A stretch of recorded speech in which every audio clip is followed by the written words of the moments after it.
Please welcome President and Chief Executive Officer of the Henry Ford, Patricia Mooradian.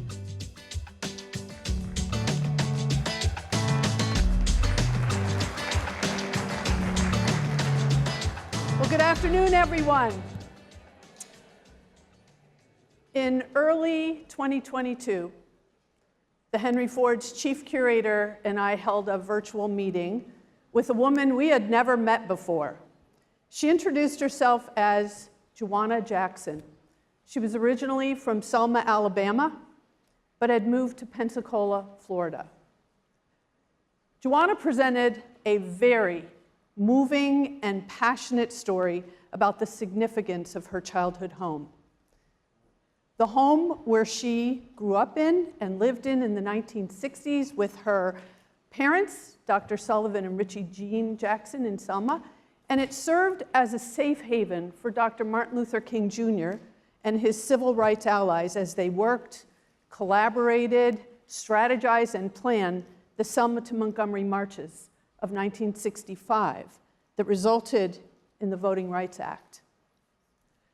Dr. King, who I learned quickly Joanna refers to as Uncle Martin, worked alongside his colleagues months before the Montgomery marches. And in this house, Dr. King and others watched as President Johnson made a nationally televised speech to Congress, introducing the Voting Rights Act of 1965, proclaiming, "We shall overcome." Much to our surprise, at the end of that call, Joanna stated that the stories of her childhood home and the lessons it can teach needed to be shared with the world. And the only way that could happen was if her family home was permanently relocated to Greenfield Village. You can imagine my surprise.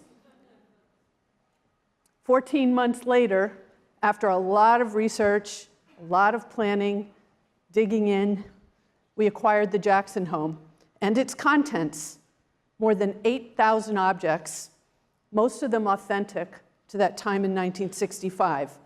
This, I will tell you, is a curator's dream.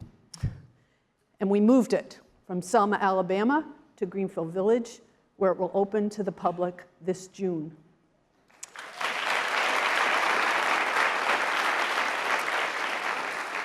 For the Henry Ford, this project is not just about preserving a structure.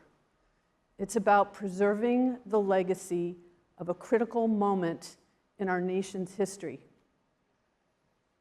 It's about preserving that legacy of that critical moment. It's an opportunity to safeguard a cornerstone of American democracy, the very home where strategy, courage, and conviction converged to secure voting rights for millions of Americans in 1965.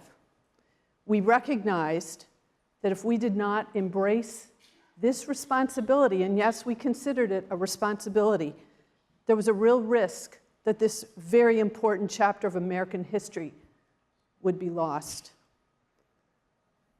For nearly a century, the Henry Ford has been a trusted national steward of the American story, from Rosa Parks' bus to the Kennedy limousine, the Wright Brothers workshop, Thomas Edison's laboratory. You all have been there. You know what we have. These authentic objects reflect everyday people who do the extraordinary. We care for the places and the stories that have shaped our country, and we present them to the public in ways that are honest, accessible, relevant, and always inspirational. I'm pleased to say that the Jackson home, after 4 years of working on this project, will open to the public on June 12th.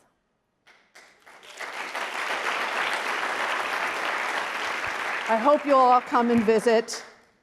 This is the Jackson home. For the first time in a long time, I know that the Jackson home will live on. I made my parents a promise that I would protect it, and I've done that. It belongs to the world now.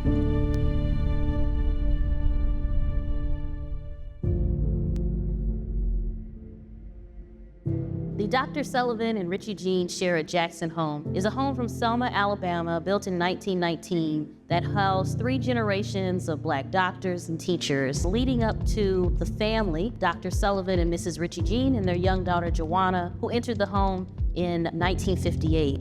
The South is segregated. The right to vote is still being stifled, and it's primarily targeting people of color. Decades of activism by members of the Selma community, specifically led by the Dallas County Voters League and their team of the Courageous 8, decided that they were going to bring a national light to their local movement. The Jacksons opened up their home to the world through their friend, Reverend Dr. Martin Luther King Jr. And in Selma, Alabama, that becomes ground zero for what becomes the voting rights movement.